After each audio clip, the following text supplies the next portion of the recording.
ਉਹ ਨਾ ਜ਼ਿੰਦਗੀ ਵਿੱਚ ਕਦੇ ਹਾਰਦਾ ਹੈ। ਨੀਅਤ ਸਾਫ਼ ਤੇ ਇਰਾਦਾ ਜਿਹਦਾ ਨੇਕ ਹੋਵੇ,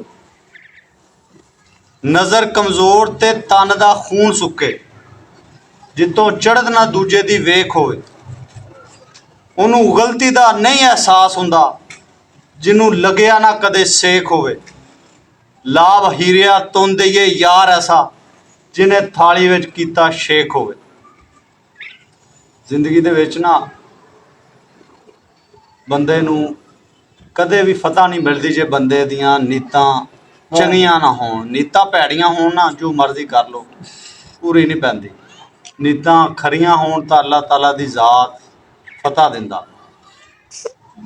ਫਿਰ ਜਿਹੜਾ ਬੰਦਾ ਕਿਸੇ ਦਾ ਚੜੀ ਮਾਰੇ ਨਾ, ਉਹਦੇ ਤੇ ਬੰਦੇ ਨੂੰ ਵੱਟ ਹੀ ਆਉਂਦਾ। ਬੰਦੇ ਨੂੰ ਹੋਰ ਬੰਦਾ ਕਰ ਕੁਝ ਨਹੀਂ ਸਕਦਾ, ਲੇਕਿਨ ਉਹਦੇ ਤੇ ਬੰਦੇ ਨੂੰ ਗੁੱਸਾ ਆਉਂਦਾ ਵੀ ਇਹਨੇ ਮੇਰੇ ਉੱਤੇ ਚੜੀ ਮਾਰੀ।